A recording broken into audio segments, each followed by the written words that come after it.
guys, welcome back. It is another beautiful day here in Austin. It's a little bit rainy out, and I thought I would come take a quick walk in the rain and have a chat with you guys about what I learned when I did my microdosing protocol around social anxiety about 6 months ago. Been reflecting on this, and since it's the most viewed video on my channel and on my previous channel, it's obviously a topic of interest, so I thought I would spend a little time going over what it was that I learned from that experience so I could pass that knowledge along to you and hopefully help you better understand your own social anxiety, or if you're watching this for someone else, for their experience. All right, let's get into it. Thought I'd take shelter from the rain for a sec. It's not very rainy out, but there's a little drizzle, and as much as I love it, I thought this would be a cool shot. So let's go ahead and get into point number one here. And this is something I had heard from another coach, actually, from Richard Grannon, Spartan Life Coach, who, if you're not familiar with, do follow his channel. He's incredible. He is very sharp, very smart, very heartfelt. He's a great guy. I've met him in person briefly, and I can definitely attest to his skill in terms of not only insight, but also in terms of NLP and hypnotherapy. So he's one to follow. He's one to watch for sure. He's a brilliant thinker. Anyways, he had mentioned something that is a principle in psychology that I had not considered before, that makes complete sense when you hear it, and it was something that really became alive for me when I was microdosing, and that's the following. Consider for a moment that you can't really change. You can't really transform. The body and the mind will not let you transform and let you change until you feel safe. Right? And this is one of the things that microdosing, strangely enough, can do for you. Strange because it can also arouse a bit of anxiety and a bit of a sense of alertness and kind of hypervigilance, not strongly, but a little bit. But if you sink in to the microdose experience past those moments of like what's going on here, you can settle into this deep sense of well-being and this deep sense of peace and this deep sense of feeling safe in your own skin, feeling like everything is okay. And what I noticed is that feeling is the prerequisite to begin to change social anxiety. You have to discover a way for you, and I think there are many ways to get there, of feeling safe enough to change. That was something that really became very self-evident, very apparent when I was microdosing and doing this work, was that I felt safe. I felt like I was in a good space, and that allowed me the room and the kind of comfort to play around a little bit with my own neurology, do some self-hypnosis, and have that really stick and have that really take. So that would be point number one. Okay, so point number two is something that, as someone who's dealing with social anxiety, you probably are familiar with this already. One of the things I believe about people who deal with social anxiety is that we are often very perceptive and intuitively aware of the kind of subtle social reality around us and the weird, strange dynamics that naturally occur between human beings. And so one of the things that microdosing can do in that context is it can make you more aware. If you're out in public, if you microdosed and you go about your day and say you're in a great mood and you're kind of feeling lifted by the microdose and you're full of energy and kind of just flowing and feeling relaxed and at ease and going about your day, you probably will be out and about interacting with other people. And as you interact with other people, you may kind of start to notice that maybe you approach a person and you're really friendly, or you're really open, or you're open to being open. Maybe you're kind of externally a little closed off, but internally you're in a very open-minded, open-hearted space, and you kind of go about your business, and you kind of see all the weird ways that people respond to you, and all the projections that get put on you, and all the kind of strange ways that people try to interact with you for their own benefit, and it becomes much more apparent. It becomes much more obvious that other people have all these other filters that they're experiencing you through, and that's their stuff. That they have all these other agendas and value sets that are different from yours, different needs, different desires. They're sizing you up and judging you and evaluating you. Yes, that's real. Through their own filters, through their own sets of concepts and ideas and experiences. And the cool thing about microdosing and witnessing that is that it can really give you this sense of detachment and this sense of not taking that so personal.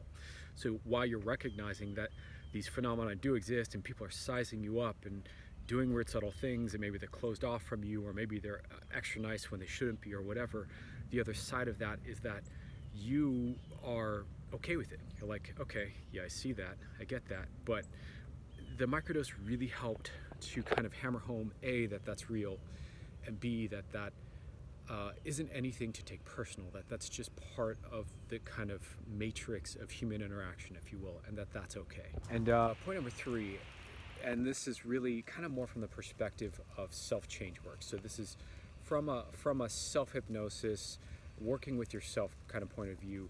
Point number 3 is perhaps the most nuanced or the most complex, but it's also the one that for me was the most like, oh my God, I can't believe I've never seen that, I've never thought of that, kind of revelatory insight that I got from this whole excursion, just in terms of understanding the problem better, which is really what I'm describing here.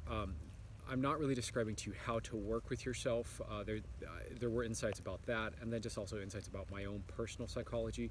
And and I have to admit that doing that work on social anxiety, I thought would be easy. I thought it would be kind of a quick change, but it turned out to be a very deep, profound kind of wellspring of teachings about life and about being a human being and about kind of like the nature of what it means to be a human being and have the human experience. I got so much more out of exploring this topic than just what I thought I would get. The work I do is centered around resolving anxiety, and so I figured, sweet, social anxiety, I deal with it. It's been a problem for me, but let me go ahead and just kind of eliminate this shit. Let me go ahead and just get rid of it. And I figured I could do it pretty quickly, because that's exactly what I'm trying to do, which is get rid of anxiety quickly. And it blew my mind how much more content there was there for me than I realized. So anyways, the insight is this. From an NLP or hypnosis point of view, you can kind of think of self-change work in terms of states, right? In terms of different types of states we shift in and out of. And interestingly enough, with what am I trying to say here? Basically, when you think of social anxiety, you think of it as one problem. You think of it as one monolithic, pervasive problem and issue that you're grappling with in all kinds of different situations, right? What I realize is that that's actually not accurate. What I realize is that that's not how it really works. What it really is multiple smaller problems. So what do I mean by that? So let me give you an example. One example of what I mean by that is that you can have social anxiety before you meet up with people. So before you connect with other people, whether it's friends or family, or whether that's strangers, whether that's going out to a party or a dinner, social event, whatever, you might have kind of a fear anticipating that coming up, right?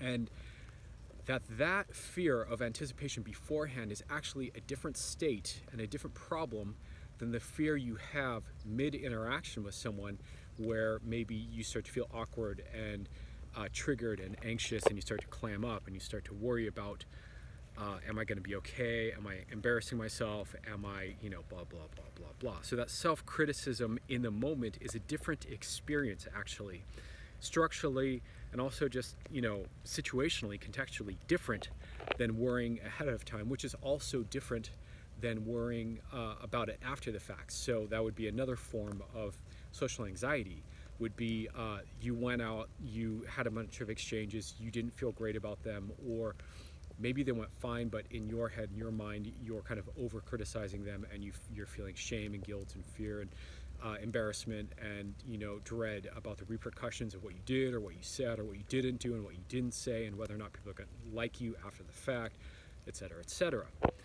I hope this is making sense. So these are all different problems. And that was really a huge revelation to me, to start to understand, oh, right, of course. Each one of these is their own experience.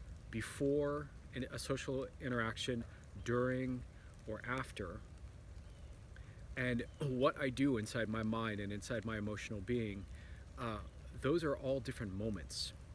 And so one of the things I understood is, instead of understanding this whole experience as just broadly social anxiety and I have a problem with it and it pervades all my thoughts and feelings about the social reality, what I came to understand is that really these are multiple problems that chain together to create the effect of one large problem.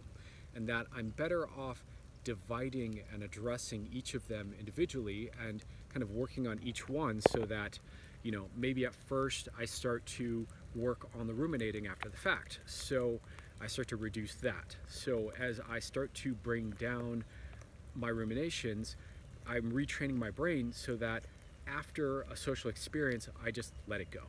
I just let it be what it was. I don't fret on it. And unless there was some major faux pas or a major, like, actual blowout with someone that needs repairing, and that's a whole different thing, then really I'm just going to make an agreement with myself and then habituate that agreement into my nervous system to just let it pass beyond me, behind me, and be something from the past. And then maybe from there, I start to work on, anticipation. This is how I did it, and then and work on anticipation and look at, okay, I'm looking ahead at a social interaction and I'm having an anxiety response to that. My body is getting activated. The fear circuitry is kind of ramping up in anticipation of, what may or may not be a problem in the first place. I mean, me telling you this is not the same thing as taking a person through the experience, right? Because I can tell you all day and you can logically know, but if your body's wired up to respond that way, it's going to do what it's wired up to do until you rewire it. So so I can look at that and go, okay, and start to reduce the anticipation anxiety, the kind of ahead of time anxiety.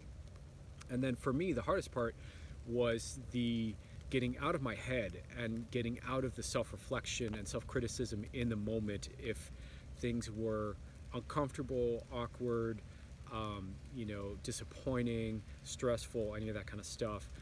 I would tend to have kind of this experience where I would clam up really easily if I wasn't careful, or I would kind of overcompensate and then become perhaps maybe more awkward or more weird, or more, come off, less likable, in short. And so then I worked on that, and that took a little more work to get through. That took a little more retraining of my brain, but it worked. And I really do think that using the microdose in combination with self-hypnosis can be a very effective tool for rewiring the brain, but there are also challenges with it. And so, I'm still exploring what the better protocol is. It might be better to do microdosing for a few days and then do self-hypnosis on your days off. It might be better to do a normal dose, and this is kind of what they recommend with MAPS, is that actually the therapeutic model is that you do a normal dose, and then the real therapy part is actually done days after. It's not done while under the dose. The dose is just there kind of as its own experience, and as far as I know anyways. And then afterwards the therapy is done. So that might be a better model. I'm not sure what the better model for self-change is yet, but I know that it did work. It did work for me to rewire myself by, allegedly microdosing and doing self-hypnosis. So I hope that these 3 points kind of make sense to you. Just to summarize again, because yes, I'm a rambler here. Point number 1 is that you can't change until you feel safe.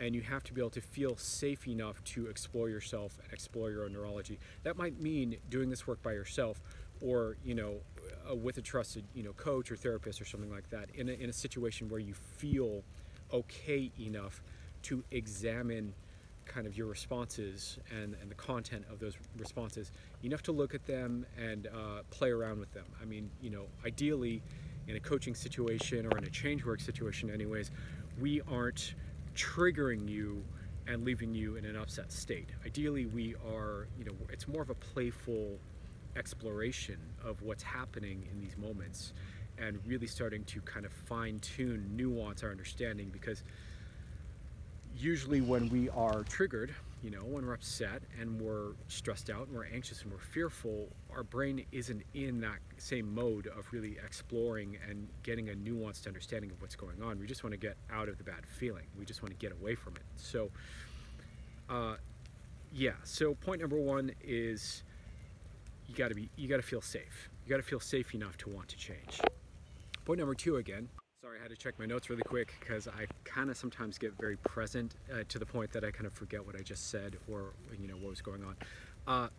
Point number two is that these kind of filters and these subtle perceptions that other people put on us, that we experience when we're out in the social world, we're out in the world around us, are real, and that's okay, and that's actually normal, and that as uncomfortable and awkward as that can be in moments, that if I just kind of unplug that from my own self-judgment, from what that means about me, and I just allow that to be a phenomenon that people do, at least when they're strangers and they don't know you very well, that's kind of a useful way to be, and to kind of really validate your own perception that people can be very strange and can project on you a lot and can really misunderstand you and can really be energetically very weird when it comes to early social interactions and kind of first exposure. Like that's somewhat normal, that does happen, and that's real. So that was point number two. And then point number three, again, is kind of the big insight here, is that what you think of as social anxiety as this broad, sweeping, overarching kind of issue in your life that has many moments and facets where it pops up, is in fact, if you break it down and really examine it, a few separate different states and issues and problems that all kind of tie into the same theme of socializing, but they happen either at different times or maybe in different settings or different contexts, where maybe certain settings and certain contexts trigger your social anxiety and others don't, or different moments, these are different problems basically, and that when you break them down like that, then you start to address each problem, each context, and it becomes much more manageable to change, because you're not trying to do this huge chunk of a change all at once, but you're kind of dividing that change up into smaller pieces that the mind and the body can do much more easily, because it can focus on a particular situation much more easily than a broad kind of overarching issue. So I hope that makes sense. I hope that kind of contributes to you. These were three things that really changed the game for me in terms of self-awareness, yes, but also in terms of understanding how to change my own social anxiety. I'll be doing more videos on this particular topic because it seems to be one of interest and one that's popular. I have more to say about it. And I'm on the fence about creating a course to help you do the same thing, or to whether or not to offer it digitally. I probably will. I'm certainly going to be doing a digital library where I do change work sessions. So whether or not I teach you all the theory behind it, I will at least create sessions for you to be able to reduce your own social anxiety, along with other types of anxiety, along with other problem states like fear about money, fear about growth, fear about change, depression, all kinds of other stuff that I want to serve you with, because I want to see you happy and thriving and doing well. See, here's one of the tragedies to me about social anxiety, and I'll leave you with this thought. Why would I leave you on the end of, leave the end of a video about social anxiety with a note on tragedy? But hopefully you get this and it makes sense to you too. And it's really this, that each one of us is truly unique, special expression of the universe, of life, right? Each one of us is carrying something, whether it's just a point of view, whether it is a set of gifts and talents, whether it is a unique combination of gifts and talents and points of view. Each one of us carries inside of us a blueprint that no one else does. And that's of value. That's of theoretically infinite value to life around you, because no one else can put out the same thing that you can put out in the same way that you can put it out. And that can be used for good or ill, but either way, our unique energetic kind of self is precious. It's rare. It's special, and I think that it's so incredibly important to recognize that, and recognize that the presence of the internet and the presence of modern social media and just the online reality and the way it distorts our sense of self really can just add weight in the way that the internet can add more exposure to you about life and make you wiser and make you more educated about different parts of the world and different ideas and all that much more quickly. It can also wound you that much more, in the same way that Instagram can be this tool for people to become exposed to more people and become famous faster, or something like Tinder can be a way to be exposed to more potential dating partners, and therefore hookup culture becomes this thing, right? The same way, it can also expose you to more people who can wound your sense of self if you let them. And I think that this is why we're seeing a rise in social anxiety. And I think that this is why it's such a pervasive issue with young people who maybe grew up with more screen time and more indoors anyways, and less exposure to the world and less exposure to social reality.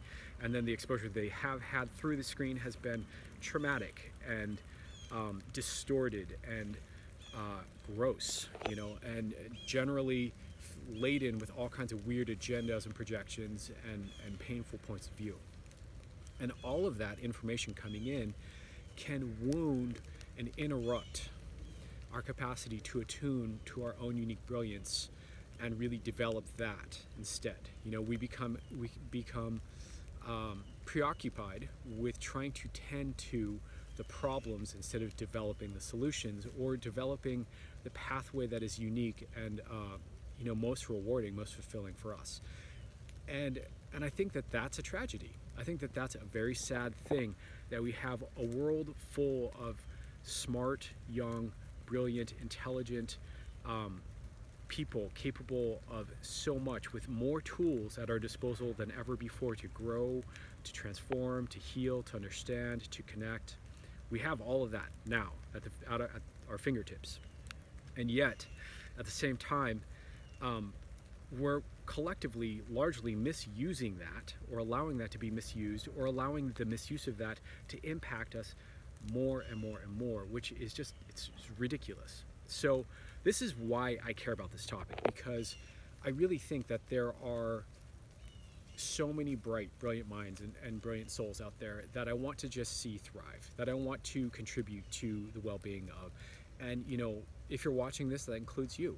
And so I hope you take that to heart, and I hope you take it to heart that you really do have way more inside of you than you realize, of value, of beauty, and that's worth exploring, getting to know, playing with, developing outward, and seeing what's there. It's kind of like you own, like, not just a single Ferrari, but you own a whole garage full of amazing sports cars and high-powered vehicles that you don't even know are there. They're all covered up, let alone know how to drive and really like really take for a spin and do something amazing with. But it's all there for you. So yeah, so that's what I want to leave you with today, and hopefully that these insights really start to contribute to your own healing of social anxiety. If it's something you want to work on, if it's something you want coaching on, and you want to understand how to transform, you can either continue to watch my channel, like this video, let me know that you liked it, maybe comment, let me know what you got out of it,